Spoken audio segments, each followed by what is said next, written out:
Machiegni kendo janeno pod wamenyo mago motenore gi ng'anyo ka koro watudore achiel kachiel gi George Bati mosebedo kaluwo rakruok e kind obila kod rowere moko e alwora Matasia. Bati nitiere alwora sani ma Embakasi, kendo koro Bati inyalo nyisowa ni lwasi chal nade kawuono? Ng'anyo dhi mbele koso ji dhi nyime gi tijegi mapile? Erokamano Nyamilton Ochieng'.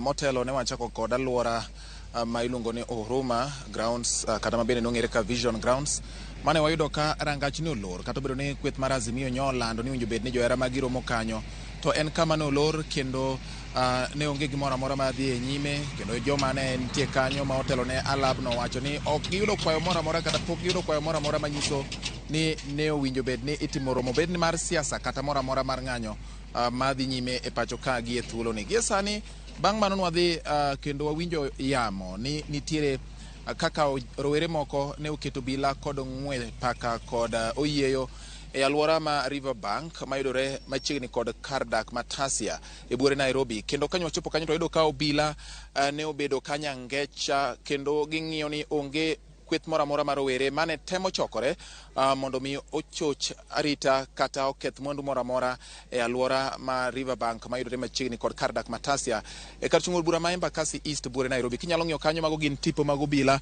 ma bende nyaka gie sani osebedo kaluorore e alwora ni mar neno ni onge rawera moro amora kata kweth moro amora mochokore mi okelo hinyruok kata kethruok mar mwandu ne jopiny modak kaendi.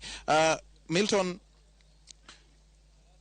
kinde mokalo chien rowere gi noketo bila kod ng'wech kendo ne gichako kod wang'o moko kuom tiende nyamburko moseti godo ma bende iluongo ni tires e apaya ni kowuok apaya matudo Tasia kod gwenge ma Jakaranda. Gin rowere go ne temo keto wuoth bed matek e kind jogo matiyo kod apaya ni, ahinya to weg nyamburko kaachiel kod weg pikipiki mane nitie alwora ni gie kindeno. Ne geng'o gi kite kasto giwang'o mach mondo mi ogeng' ne obila kik bed kod tich mayot mondo mi odhi kama ne gintie. Kata kamano obila notiyo kod iro malungo pi wang' kendo kinyalo winjo Nyakwaramogi en ni kama wantiere ni sama buru ogoyo piny to wagir ka nikech iro manogo malungo wang' pod ni muche nitiere kama koponi kata nyamburko kalo kaka makalo gi to koponi buru no wuok e lo to samoro ochacho umwa. Inyalo neno kanyo moko kuom lo marateng' ma nyiso ni en kama no wang'ie mach ok mang'eny ne seche 3 mokalo. Kata kamano sani endi to rawere go bang' kanogone gi iro malungo pi wang' ne gike kendo giringo ka gidonjo e kind udi manitiere alwora ni mar kar dak ma Riverbank mantie machiegni kod kar dak Matasia, apaya matudo Tasia kod gwenge ma Jakaranda. Nyaka gie sani mane kaka weche chalo pok giwuok kendo ok wang'eyo koda gidhi yudo chiemo matin nikech koro en gimoro sa ma winjo bed ni ji yude chiemo mar migago, kata koponi gidhi nikech koro obila oingo gi kod teko nikech obila nitiere ka oting'o kweth mag obila morwako ogute mag nyapato pu kaachiel kod kweth mag rowere ma bende konyo e rito piny miluongo ni National Youth Service kata NYS. Gimakore kanyakla ka gin kod tuorgo ma poni ng'at momaki kachocho arita ka to inyalo to chonge mondo mi kik odhi nyime gi miyo rowere mamoko thuolo mar biro ka.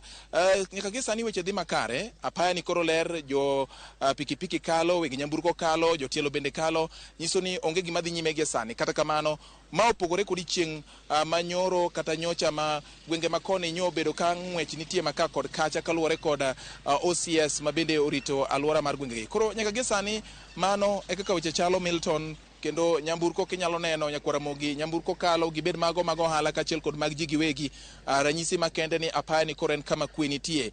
Pod wamedo ng'iyo ni diponi nitiere wach moro mabiro wuok kata kweth ni nyalo chako tuch kendo kaka ne gisetuch. Motelo achiel kuom jogo mane bago ng'anyo kane temo diro kitine obila ne omaki kod kweth mag apisa mag NYS kata rowergo mag NYS, to bang'e kane jowetegi oneno mane opondo e kind udi ne giwuok kod kite machwer ka koth, kendo bang' diro kite kuom apisa mag NYS mane nitiere mana kod tuor mane giting'e lwetgi, nochuno mondo mi gin bende gingechre gi chien kendo giwe jal mane gimakoni miyo tito ng'wech kendo donjo e kind udi ma bende oger ka machiegni. Ka wang'iyo kata mana alwora mar skul manitiere ka machiegni, jopuonjre ok odhi e skul ka giwacho ni jonyuol gi nokwerogi ni kik gidhi nikech arita maka kaluwore kod gik mosetimore ndalo 2 mokalo e kinde ma ng'anyo dhi nyime.